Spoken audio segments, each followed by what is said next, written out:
vient de reculer sur ses propos outrageants qu'il a fait récemment sur le Mali. Ce monsieur se permet de dire que l'OTAN interviendrait au Mali si nécessaire pour les intérêts de l'Europe.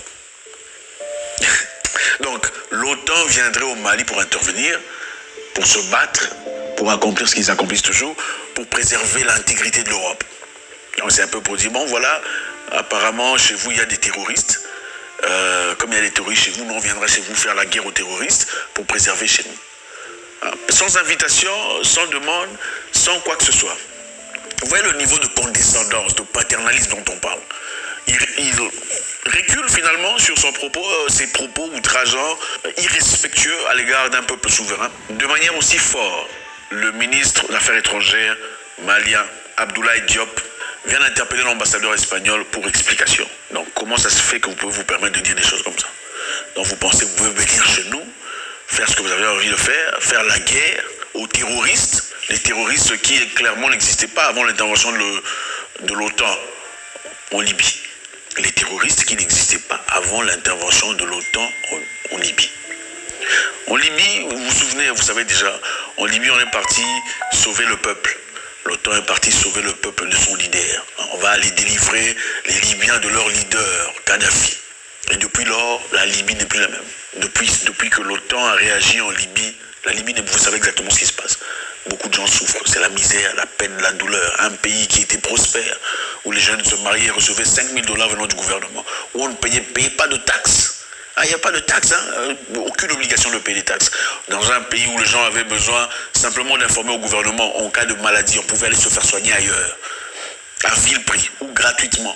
Donc tu tombes malade dans ton voie ailleurs, en Europe ou en Belgique ou peu importe, pour te faire soigner et le gouvernement paye.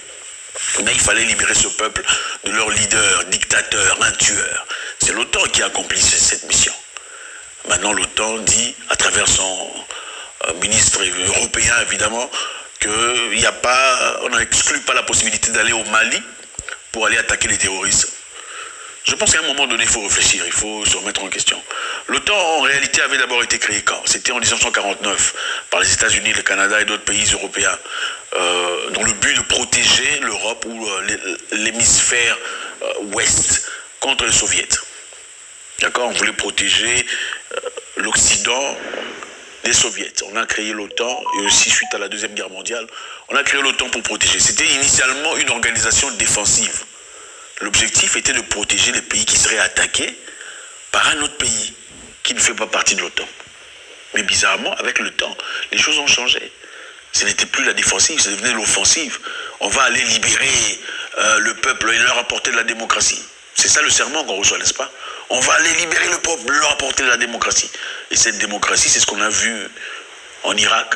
Une démocratie qui a placé le pays par terre depuis toutes ces années.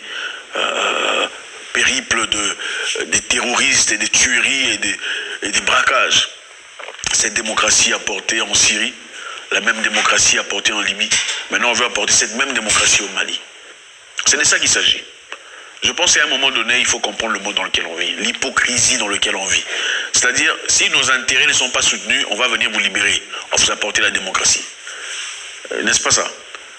Si on n'aime pas ce que vous faites, donc soudainement, si votre président cherche à soutenir l'intérêt du peuple, si votre nation se lève en unisson pour essayer d'aboutir à quelque chose, on veut vous apporter la démocratie.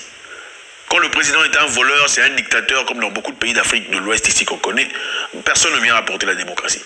Quand il y a vraiment un sérieux besoin de démocratie, personne ne se présente. Mais quand c'est un pays qui essaie de s'unir, un pays qui essaie d'être fort comme le Mali, alors là on vient apporter la démocratie. Comme on a apporté la démocratie en Libye, la démocratie en Irak, la démocratie dans tous ces pays. La démocratie dans tous ces pays qui bizarrement ne s'associent pas aux grandes entreprises et au marchandage du capitalisme. Félicitations encore une fois au peuple malien. Et encore félicitations au ministre des Affaires étrangères, Abdoulaye Diop, d'avoir haussé la voix, haussé le ton, d'avoir exprimé, avoir interpellé l'ambassadeur espagnol pour explication. Je pense qu'à un moment donné, il faut arrêter d'être faible. La faiblesse aussi, ça fait partie d'une identité mentale d'une personne. On choisit ce qu'on est. Le ministre malien des Affaires étrangères dit « Je dois dire que nous avons convoqué, je le cite, aujourd'hui l'ambassadeur d'Espagne au niveau du ministre des Affaires étrangères pour élever une vive protestation par rapport aux propos de José Manuel Álvarez. » Vous voyez un peu. Donc, un ministre africain